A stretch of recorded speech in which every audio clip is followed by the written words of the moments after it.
जय श्री कृष्णा। राधे राधे दोस्तों। कहा जाता है कि भगवान का नाम बहुत ही पवित्र और शक्तिशाली होता है। रोज रोज नाम जप करने से व्यक्ति के जीवन में सभी दुख दर्द खत्म हो जाते हैं और उसे संसार से विदा होने पर मोक्ष की प्राप्ति होती है। दोस्तों, इसी संबंध में एक प्राचीन कथा प्रचलित है जो आज के इस वीडियो में हम आपको सुनाने जा रहे हैं। तो वीडियो के अंत तक बने रहिएगा। तो चलिए कथा को प्रारंभ करते हैं। एक बार रात्रि का समय था। महात्मा श्यामदास जी भगवान के नाम का जाप करते हुए अपने मस्ती में चले जा रहे थे। इस समय वे गहन जंगल से गुजर रहे थे। विरक्त होने के कारण वे महात्मा जी लगातार देशाटन किया करते थे।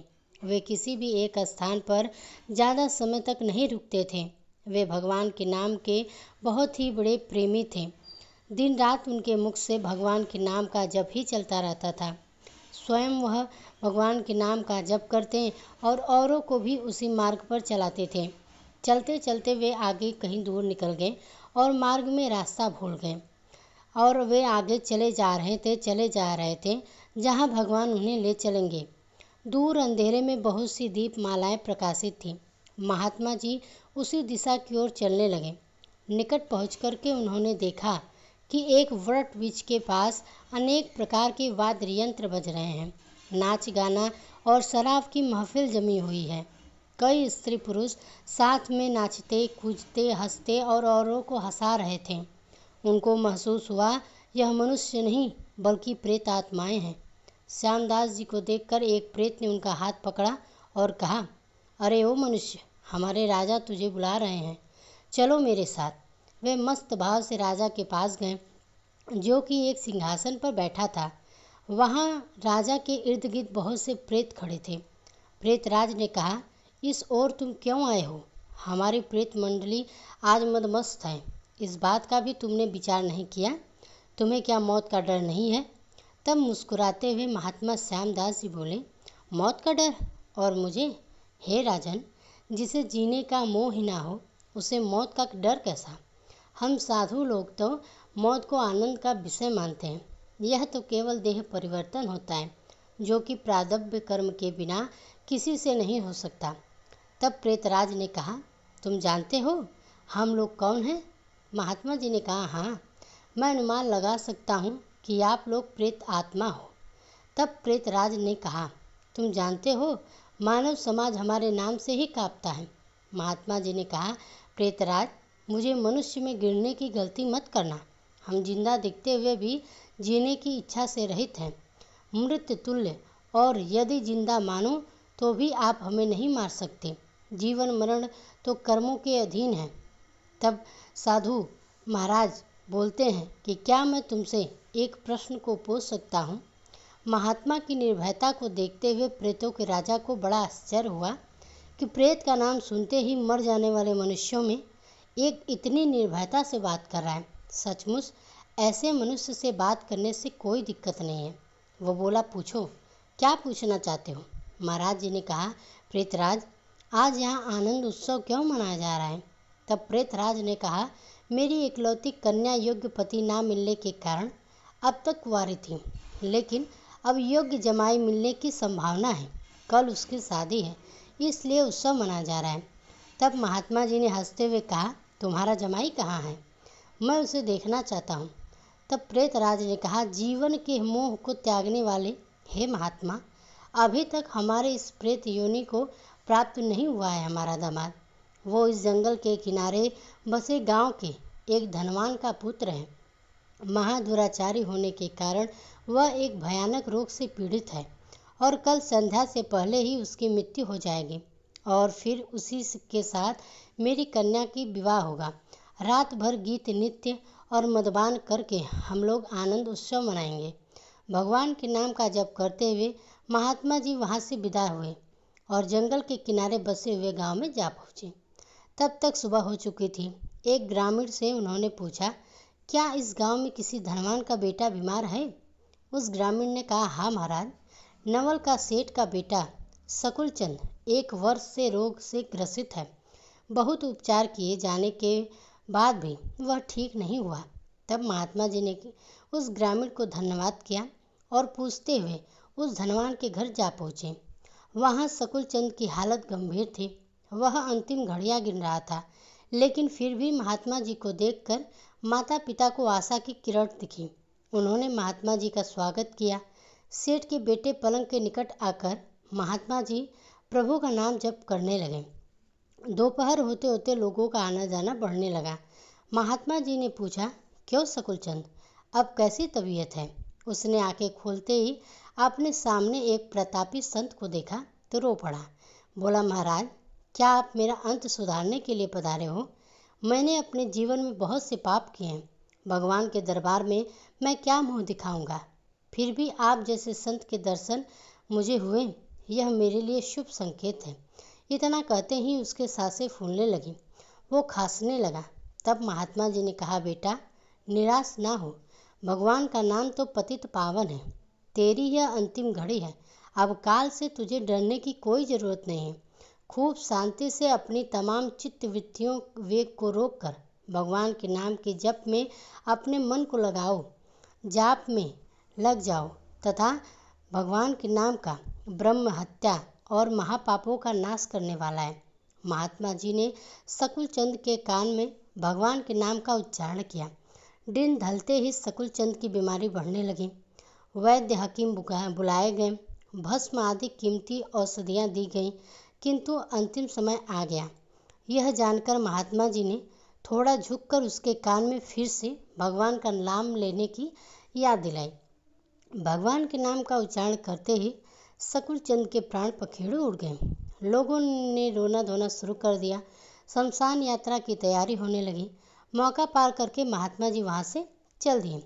नदी के तट पर जाकर स्नान ध्यान करके नाम का स्मरण करते हुए वह वहाँ से रवाना हुए। शाम ढल चुकी थी। वह मध्य रात्रि के समय जंगल में फिर उसी वट वृक्ष के नीचे जा पहुँचे, जहाँ पर प्रेत समाज उपस्थित था। प्रेतराज सिंहासन पर हताश होकर बैठा था। आज गीत नृत्य हास कुछ भी नहीं था। चारों ओर करुण क्रंदन हो रहा था। सभी प्रेत रो रहे थे। तब महात्मा जी ने पूछा, प्रेतराज, कल तो यहाँ बड़ा आनंद उत्सव हो रहा था, लेकिन आज शोक समुद्र लहरा रहा है, क्या कुछ अहित हो गया है? तब प्रेतराज ने कहा, हाँ भाई, इसलिए हम सब रो रहे हैं। हमारा तो सत्यानाश ही हो गया। मेरी बेटी की आज शादी होने वाली थी, अब वो कुंवारी ही रहेगी। महात्मा जी ने पूछा, प्रेतराज, तुम्हारा जमाई तो आज मर गया है, फिर तुम्हारी बेटी कुंवारी क्यों रही? प्रेतराज ने चिढ़ करके कहा, यह सब तेरे बाप से हुआ है। मैं मूर्ख ही था जो मैंने कल तुझे सब कुछ बता दिया। तूने तो हमारा सत्यानाश कर दिया। महात्मा जी ने नम्र भाव से कहा, प्रेतराज, मैंने आपका अहित किया है, यह मुझे समझ नहीं आया, क्षमा करें। मुझे मेरी भूल बताओगे तो मैं दोबारा ऐसा नहीं करूँगा। तब प्रेतराज ने जलते हृदय से कहा, यहाँ से जाकर तूने उसे मरने वाले सकुल चंद को नाम स्मरण का मार्ग बताया और अंत समय में भी उसे भगवान का नाम कहलवाया और मेरी बेटी कुंवारी ही रह गई। महात्मा जी ने कहा, क्या सिर्फ एक बार नाम जप से वह प्रेत योनि को छूट गया? क्या आप सच कह रहे हो? प्रेतराज ने कहा, हाँ भाई, जो मनुष्य भगवान के नाम का जप करता है वह नाम जप के प्रताप से हमारे प्रेत योनि को कभी प्राप्त नहीं होता। और यह सच है कि भगवान के नाम जप से नर उद्धार शक्ति होती है। भगवान के नाम जप का यह प्रताप सुनकर महात्मा जी प्रेम के आंसू बहाते हुए वहीं पर भाव समाधि लीन हो गए और उनकी आंखें तब खुली जब वहाँ पर प्रेत समाज उपस्थित नहीं था। सूर्य की सुनहरी किरणें वृक्ष वृक्ष को शोभायमान कर रही थी। महात्मा जी के वृक्ष वृक्ष के नीचे नाम जप करने से उन सभी प्रेत आत्माओं को मुक्ति मिल चुकी थी। महाराज जी ने वहाँ से उठे और भगवान का स्मरण करते हुए अपने रास्ते को चल दिए कि नाम का जप करने वाले व्यक्ति को उसके अभिमान, लालच, वासना, क्रोध और द्वेष जैसी भावनाओं का भी अंत हो जाता है। तो दोस्तों, नाम जप से संबंधित एक और कथा है जिसे आप ध्यानपूर्वक जरूर सुनिएगा। दोस्तों, एक बार का जिक्र है, एक बहुत बड़ा चोर था। जब मरने लगा तो उसने अपने बेटों को बुलाकर नसीहत दी, अगर तुझे चोरी करना है तो किसी महात्मा के सत्संग में, गुरुद्वारा, धर्मशाला या धर्म स्थल पर कभी मत जाना, इनसे दूर ही रहना। और दूसरी बात, अगर कभी पकड़े जाओ तो कभी यह मत मानना कि तुमने चोरी की है, चाहे कितने भी मार पड़े, लेकिन मानना नहीं कि तुमने चोरी की है। लड़के ने कहा, जी सत्य वचन, मैं ऐसा ही करूँगा। इसके बाद वह चोर मर गया और लड़का रोज़ रात को चोरी करने लगा। एक बार उस लड़के ने चोरी करने के लिए किसी घर के ताले तोड़े। घर वाले जाग गए, उन्होंने शोर मचा दिया। आगे पहरेदार खड़े थे, उन्होंने कहा, आने दो, बचकर कहाँ जाएगा, हम उसे ज़रूर पकड़ लेंगे।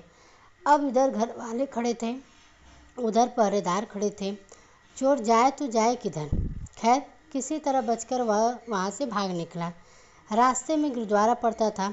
उसने अपने पिता की सलाह याद थी कि गुरुद्वारे में नहीं जाना है, लेकिन अब वह क्या करे।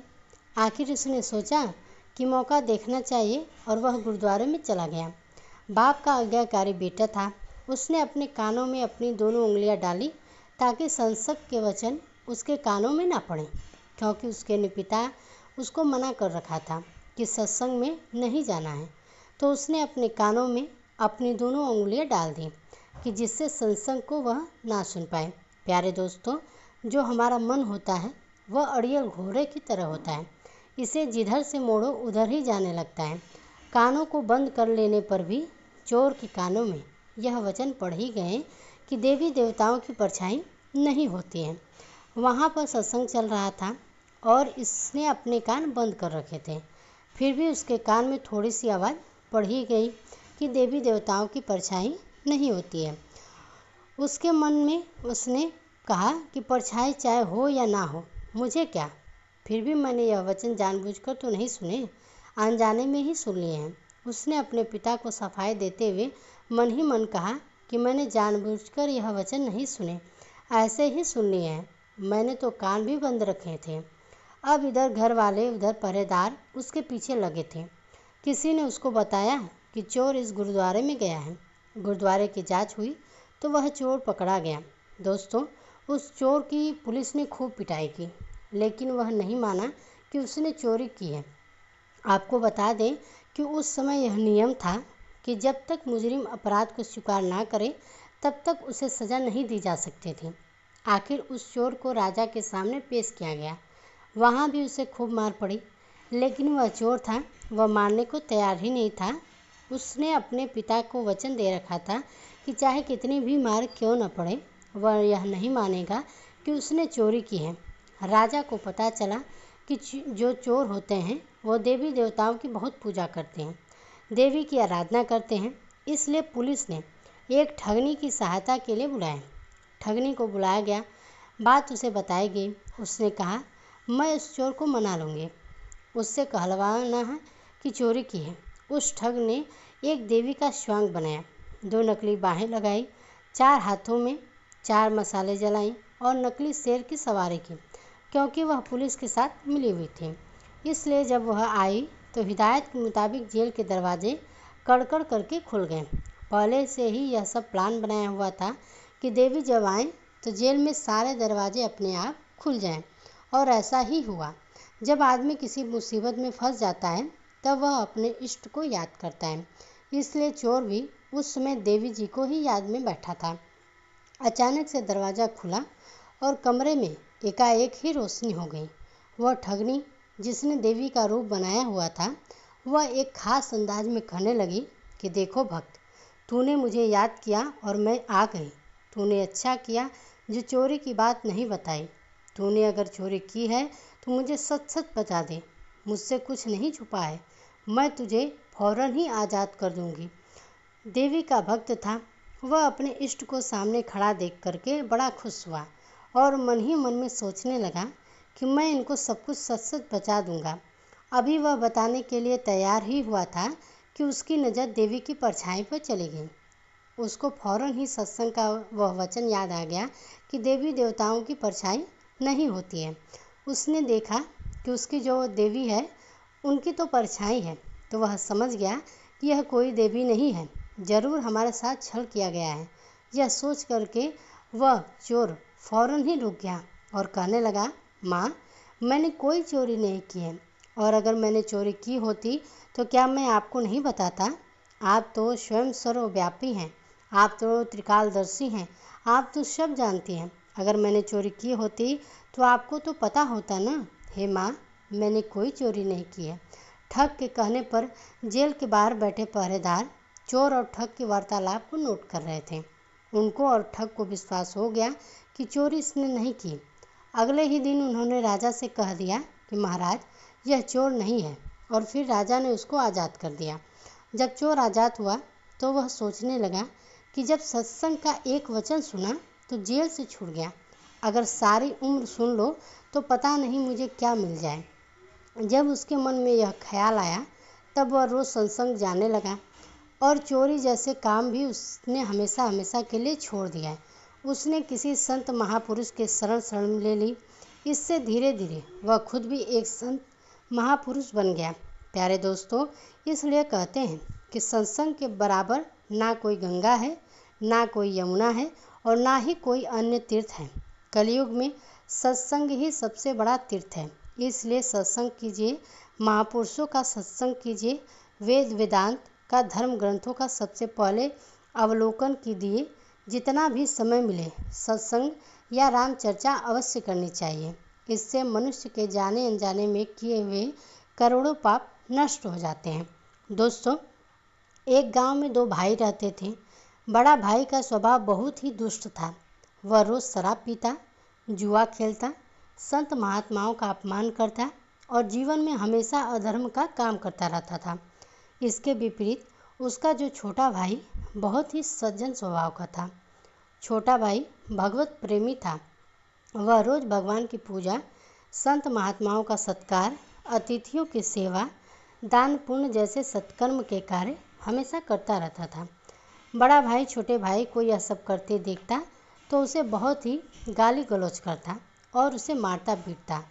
बड़ा भाई का यह स्वभाव देखकर छोटा भाई दुखी होने लगा और वह चिंता करने लगा कि मेरा बड़ा भाई तो बहुत ही पाप करता रहता है। इस पाप की वजह से मेरे बड़े भाई को नरक की यातनाएं भोगनी पड़ सकती हैं। इस बात को सोचकर छोटा भाई बहुत ही चिंतित होने लगा और उसकी सद्बुद्धि के लिए हमेशा भगवान से प्रार्थना करता रहता था। इसी बीच एक दिन एक संत उस गांव में पहुंचता है। वह संत उस गांव के 3 दिनों तक गांव वालों को प्रवचन सुनाता रहा। जब छोटे भाई को संत के आने की सूचना मिली तब वह दौड़ते हुए संत के पास जाकर उनके चरणों में गिर जाता है।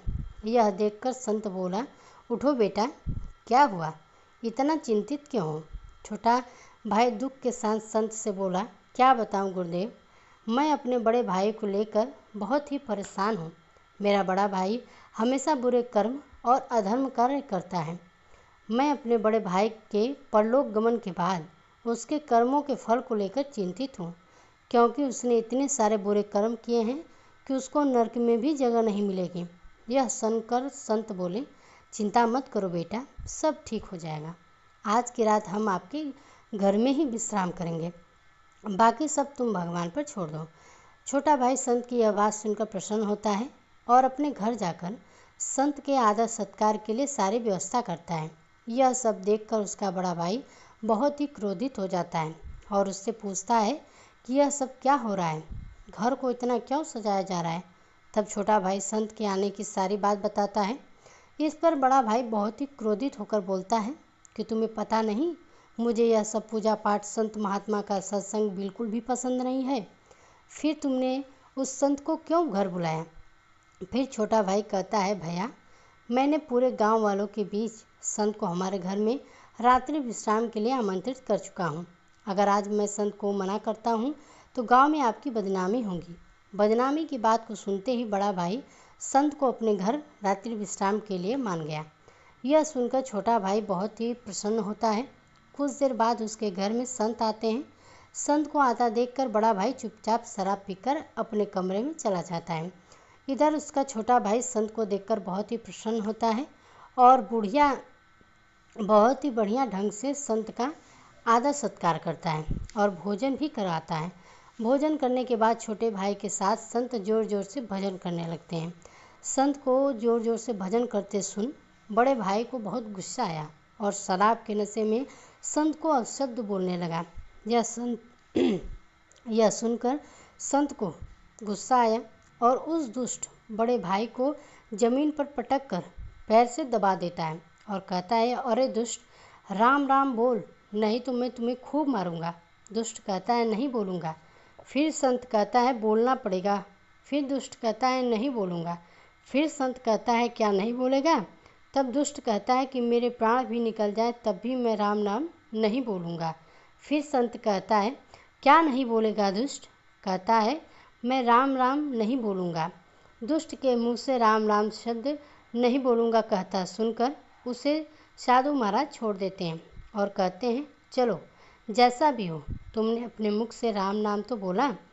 बेटा, तुमने जो अभी राम नाम एक बार बोला है, इसका मूल्य कभी मत लगाना, क्योंकि यही एक बार राम नाम तुम्हें मुक्ति दिलाएगा। यह कहकर संत वहाँ से चला जाता है। कुछ दिनों बाद दुष्ट रोग से ग्रसित होकर मर गया।